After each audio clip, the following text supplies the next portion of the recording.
Hey guys, thanks for tuning in. This is part 3 of the ketogenic diet review, and we're talking about endurance sports today. And I'm here with Ben. That's right. The benefit is we have an endurance athlete ourselves.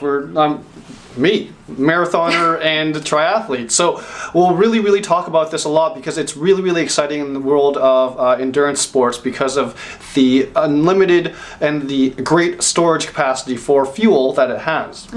So in endurance sports, we're always looking to get the competitive advantage with, new diets and nutrition manipulation.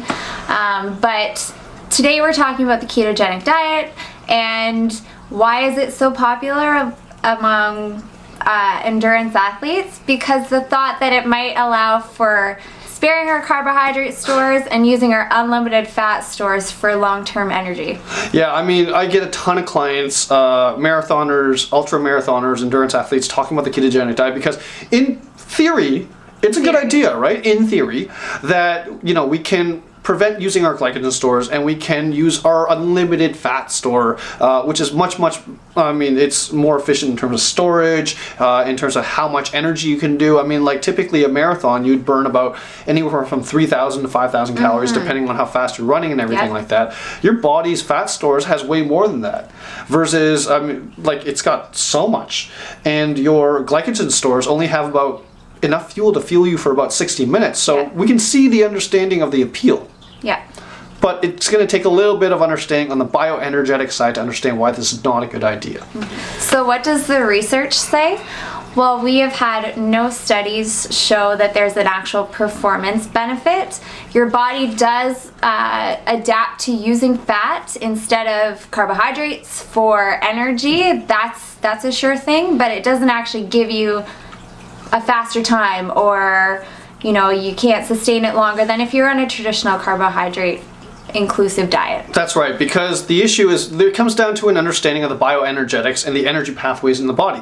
So there's 3 energy pathways: the creatine or phosphocreatine kinase pathway, there's the anaerobic and the aerobic pathways. Now, for endurance athletes, we typically use the aerobic pathway, which does burn the most fat out of all 3 pathways. But the issue is, for an endurance athlete, we would need occasionally, every now and then, burst speeds. Oh yeah. Sprinting toward the end, hill climbs on a triathlon bike, just that final push, we need that burst speed, which is purely anaerobic and purely, and it could be creatine kinase depending on how fast you're going. So it is purely carbohydrate that fuels that as opposed to fat. So that's a primary issue with it. Yeah. Now, because endurance athletes are training really long hours and very often to, hit their personal bests, we wanted to bring in something from our part 1 in terms of long-term effects of such a restrictive ketogenic diet in preserving bone health. Injuries and shin splints are really common among endurance athletes, and you want to be protecting that bone health. And the ketogenic diet doesn't really allow for that. That's right, and it really depends on how long you're on the ketogenic diet for, because one of the biggest things is, yes, bone health is a very important thing, and what I'm seeing a lot of in endurance athletes as they get older is bone mineral density loss. So they're actually developing a disease called osteopenia or osteoporosis, where that's the thinning of the bones, where it's just not strong enough to do anything. So you're more prone to injury, more prone to fractures. These are not good things, because as you age, the issue is that your healing time is greatly diminished too. It's greatly decreased. So these are all things that we have to take into consideration for not just short-term performance, but long-term health. Yeah.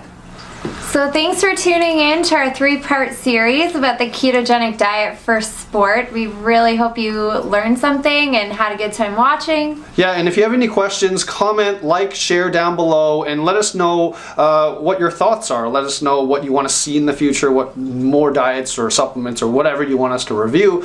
We'll do it. We're more than happy to, because education is what we do best. So thanks again. I'm Ben from Evolve Sport and Nutrition. And I'm Carrie. We will see you soon in the next video. Bye. Bye.